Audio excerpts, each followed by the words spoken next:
नमस्कार, मी भीमराव कडाळे पाटील. आपण बघताय BKP 24 मराठी. आज नवीन अशी चर्चा घेऊन आलोय, म्हणजे अजित पवार यांच्या निधनाचे बरेच खुलासे झालेले आहेत. अपघात जो झाला त्या अपघाताबाबत नवनवीन खुलासे समोर आले. तर याच असे जो विषय आहे म्हणजे रोहित पवारांनी लावून धरलाय, परंतु अद्याप खरा सूत्रधार समोर आलेला नव्हता. परंतु आता काही सूत्रधारांची नावं समोर आल्यासारखी आपल्याला एकंदरीत दिसत आहे. तर याच विषयाची आज आपण चर्चा घेऊन आलोय. तर चला, सर्वप्रथम आपण जर चॅनल सबस्क्राईब केला नसेल तर सर्वप्रथम चॅनल सबस्क्राईब करावा ही सर्वांना विनंती. आणि चला चर्चेला सुरुवात करूया. महाराष्ट्र राज्याचे उपमुख्यमंत्री अजित पवार यांचा विमान अपघात झाला या गोष्टीला जवळपास 40 दिवस उलटून गेलेले आहेत, तरी अद्याप खऱ्या सूत्रधारापर्यंत पोलीस पोहोचले नाहीत, असाही वारंवार आरोप होतो.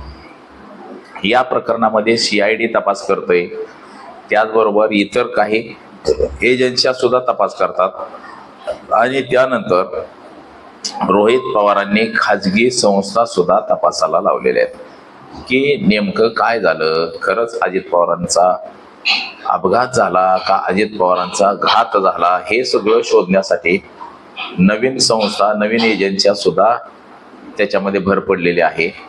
आणि नेमका घात कसा झाला, काय झाला, बघा, रोहित पवारांनी जे जे आरोप केले ते आजवर, तो प्रत्येक आरोप हा खरा ठरत चाललेला आहे.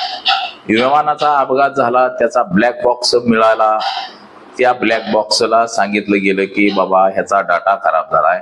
याच्या अगोदरच अतुल लोंढे आणि रोहित पवारांनी सांगितलं होतं की हा ब्लॅक बॉक्स खराब झाला असं सांगितलं जाईल.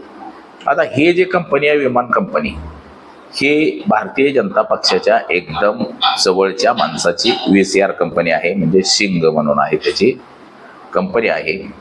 तर तो विमान डाटा कसा खराब झाला ते सुद्धा सांगितलं गेलं की बाबा हा जास्त जळाल्यामुळं, त्या विमानाचा ब्लॅक बॉक्स जळाल्यामुळं त्याच्यातला डाटा खराब झाला असं सांगितण्यात आलं. पुन्हा तो डाटा रिकव्हरीसाठी अमेरिकेला पाठवण्यात आलेला आहे. आता अमेरिकन कंपन्या कधी ते रिकव्हर करतात का त्यात दुसराच आवाज भरतात आणि भरून पाठवतात, हे सुद्धा महत्वाचं आहे. आता हे सगळं जरी असलं तरी ह्याच्यामध्ये ज्या ज्या त्रुटी, म्हणजे की ह्यानं जे सांगितलं की बाबा बऱ्याच गोष्टी, म्हणजे रोहित पवारांनी सांगितलं काही गोष्टी, अमोल मिटकरीने सांगितलं गेलेलं आहे की अमोल मिटकरीने सुद्धा याबाबत शंका व्यक्त केलेली होती आणि तशीच शंका पुढं खरोखर ठरलेली आपल्याला दिसते.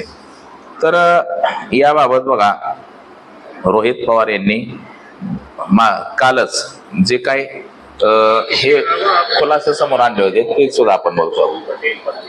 क्या संबंध है प्रफुल्ल पटेल के VSR कंपनी से, और क्या इस पूरे कॉन्स्पिरेसी में क्या इशारा कर रहे हैं कि उनका हाथ?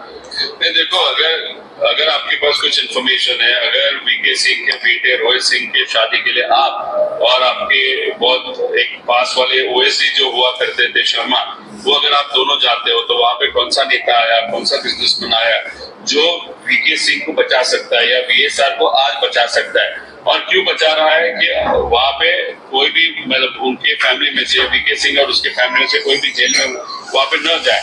तो अगर आप उस पार्टी में थे कि आपको अंदाजा हो कौन बचा रहा है, तो तब भी हे सुद्धा आपण हे पाहू शकता. लॉयल नेता अजित दादा के साथ लॉयल हो, इसे आप कैसे कह सकते हैं. इसलिए वहाँ पे उन्होंने लोगों के नाम लेना बहुत इंपॉर्टेंट है, लेकिन वो प्रेस कॉन्फ्रेंस के माध्यम से नाम लेंगे क्या, वो देखने की चीज है. इसके अलावा आप सवाल बघा, हे रोहित पवारांचे आरोप आहेत. रोहित पवारांनी जे काही सांगितलेलं आहे, विमान कंपनी VSR म्हणजे VK सिंग असं आहे. क्या आप इशारा कर रहे हैं कि उनका हाथ? देखो, अगर आपके पास कुछ इन्फॉर्मेशन है, अगर VK सिंह, बघा हे कशा पद्धतीनं म्हणजे रोहित पवार यांनी सांगितलेलं आहे. आता ही VK सिंग कंपनी जी आहे ही चंद्रबाबू नायडू आणि भारतीय जनता पक्ष यांच्या जवळचे आहेत. चंद्रबाबू नायडू यांच्या पक्षाचे विमान उड्डाण नागरी मंत्री हे त्यांच्या पक्षाचं आहे आणि त्यामुळं रोहित पवार यांनी त्यांच्यावर देखील आरोप केलेला आहे की बाबा ही चौकशी खरी चौकशी होईल का आणि चौकशीतून खरं सत्य बाहेर येईल का, याच्यासाठी रोहित पवार यांनी सांगितलेलं होतं की बाबा अगोदर विमान उड्डाण नागरी मंत्री जे आहेत त्यांनी राजीनामा दिला पाहिजे त्यांचे, आणि चंद्रबाबू नायडू असतील किंवा भारतीय जनता पक्ष असेल ह्या सगळ्यांचे व्ही.के. सिंग यांच्यासोबत चांगले संबंध आहेत आणि अतिशय जवळचे संबंध आहेत. ही व्ही.एस. व्हेंचर कंपनी ही इतर देशांमध्ये बॅन केलेली आहे. म्हणजे याची जी सोयीसुविधा आहेत ह्या खराब आणि निकृष्ट आहेत, त्याच्यामुळे ही कंपनी इतर देशांमध्ये बॅन केलेली आहे. तरी सुद्धा आपल्या देशामध्ये ही कशी काय चालती हा सुद्धा सगळ्यात मोठा प्रश्न रोहित पवार यांनी उपस्थित केलेला आहे. तसंच 28 तारखेला अजित पवार यांचा सकाळी 8:46 विमान अपघात झाला आणि या अगोदरचे जे व्हिडिओ आहेत CCTV फुटेज म्हणजे 27 तारखेला रात्री 10 वाजल्यापासून अजित पवारांचा मोबाईल स्विच ऑफ झाला, लोकेशन बंद झालं. अजित पवार रात्री 10 वाजल्यानंतर म्हणजे सकाळी जे विमानाकडे निघाले तर विमानात बसून जात असतानाचा म्हणजे देवगिरी बंगल्यावरून निघालेल्याचा व्हिडिओ अजून बाहेर आलेला नाही. तसंच विमानतळावरती जाऊन विमानामध्ये बसले हा सुद्धा व्हिडिओ समोर आला नाही. तसंच त्याचबरोबर अजित पवार यांचे जे OSD होते ते OSD सुद्धा एक सुद्धा OSD कस काय विमानामध्ये नव्हता हा सुद्धा मोठा प्रश्न आहे. म्हणजे एक महाराष्ट्र राज्याचा उपमुख्यमंत्री आणि तो एकटाच विमानामध्ये बसतोय एका पोलीस सहित. म्हणजे एवढा मोठा माणूस 10-12 सुरक्षा रक्षक असतात किंवा PA असतात, मग PA कुठं होते हा सुद्धा रोहित पवार यांनी प्रश्न उपस्थित केलेला आहे. असे अनेक प्रश्न आहेत की त्या प्रश्नांमुळे हा गुंता अधिकचा वाढत गेलेला आहे आणि या प्रकरणाची चौकशी ही सत्य चौकशी होईल का हे सुद्धा आता महत्वाचं आहे. ही चौकशी सत्य होण्यासाठी उड्डाण नागरी मंत्री यांनी राजीनामा द्यावा असंही म्हटलं गेलेलं आहे. म्हणजे व्ही.के. सिंग यांना म्हणजे या कंपनीचा मालक आहे विमान कंपनीचा, यांना नेमकं कोण वाचवतंय त्याची सुद्धा आता चर्चा सुरू झालेली की बाबा ह्याला का वाचवतात लोक. हे म्हणजे जे वाचवणारी लोक आहेत तेच या कटामध्ये तर सहभागी नाहीत ना असा संशय सुद्धा आता मोठ्या प्रमाणामध्ये बळवलेला आहे. आणि या संशयामुळं बघा आता हा जो अजित पवारांच्या विमानाचा अपघात झाला हा अपघात पाहता अनेक विरोधी पक्षाचे नेते विमानात बसायला सुद्धा घाबरायला लागलेले आहेत.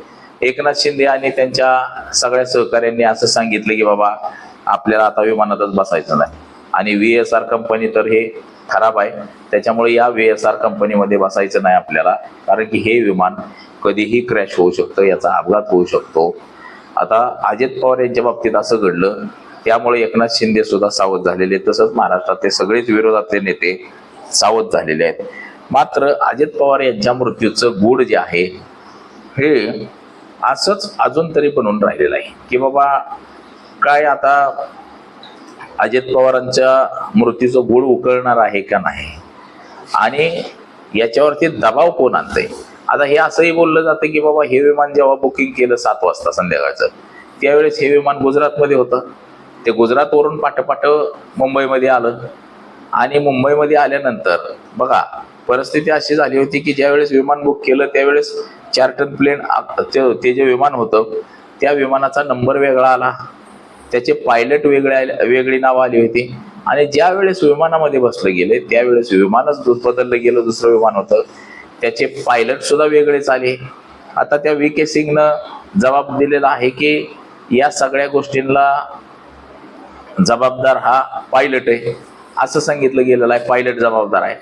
मग नेमकं ह्या प्रकरणामध्ये पायलट जबाबदार आहे का नेमकं कोण आहे हे मात्र सध्याचं गूढ अजून तरी उकळलेलं नाही.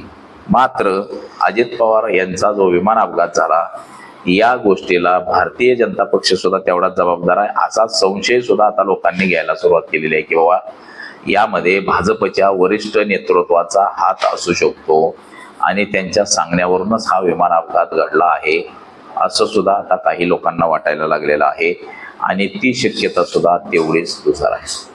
तर बघा अजितदादांच्या विमान अपघाताचं रहस्य बाहेर येईल का हे सुद्धा पाहणं महत्त्वाचं आहे. तर आज एवढंच. माझा सहकारी कॅमेरामन अनिकेत सौ, मी भीमराव कडाळे पाटील, BKP 24 मराठी, इंदापूर, पुणे.